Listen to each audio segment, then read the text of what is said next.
Fala, seus estudantes! Mais um vídeo aqui, corrigindo questões do Enem. Essa é a questão 137 do caderno cinza do Enem 2025. E caiu assim, ó. Uma fábrica utilizou uma impressora 3D para produzir o protótipo de uma peça. O protótipo tem forma de um poliedro convexo obtido pela justaposição de dois sólidos distintos. Ou seja, eles vão juntar dois sólidos. Um com a forma de um prisma hexagonal reto e o outro com a forma de um tronco de pirâmide hexagonal reto. A base maior do tronco de pirâmide coincide com uma das arestas do prisma. Então, o que vai acontecer? Ó? Vou desenhar aqui mais ou menos um hexágono, tá?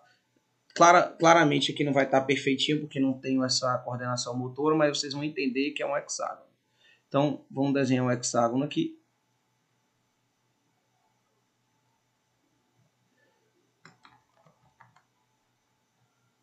Aí, então, o que acontece? A face maior da pirâmide, ela vai se conectar, do tronco de pirâmide, ela vai se conectar com a face hexagonal do prisma reto. Então, ou seja, no final, nós vamos ter duas faces hexagonais, tá? Duas faces hexagonais, calma aí, hexagonais. Quais são essas duas faces hexagonais?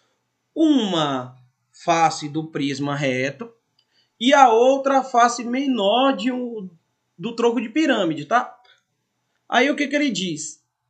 Após a impressão do protótipo, ele foi encaminhado ao setor de customização para a realização de uma pintura de sua superfície. O critério definido para a realização da pintura considera que faces congruentes entre si devam ser pintadas com a mesma cor. Congruentes, ou seja, congruentes tem que ter o mesmo tamanho. E faces não congruentes entre si devem apresentar cores distintas. Então, para ser congruentes, elas têm que ter o mesmo tamanho. Aí eles perguntam, qual é a quantidade de cor utilizada para pintar o protótipo? Então, beleza, vamos fazer o seguinte, ó. Como essas duas faces aqui, ó, as duas faces hexagonais que a gente já conhece, elas não são congruentes. Por que elas não são congruentes? Porque elas são de tamanhos diferentes. Como elas são de tamanhos diferentes, significa que você vai precisar de duas cores para essas bases. Então, temos duas cores já para as faces hexagonais. Duas cores para os hexágonos. Então, vou fazer um desenhozinho aqui.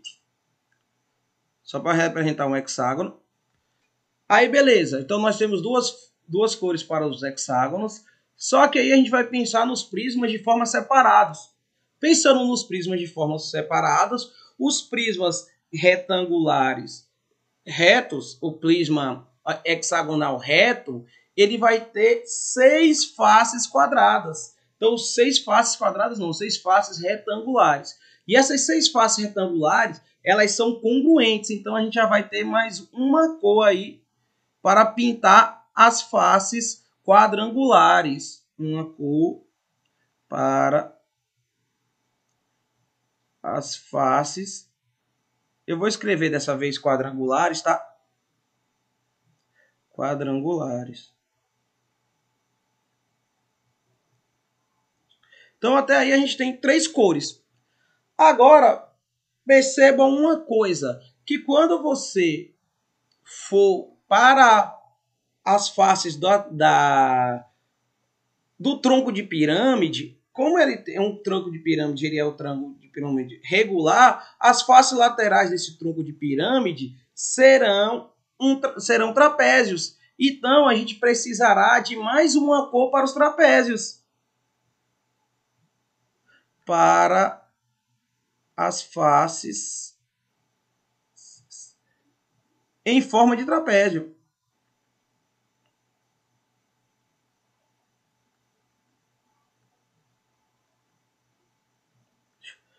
Assim, quantas cores nós utilizamos? Duas para as faces hexagonais, porque elas não são congruentes, uma é maior do que a outra.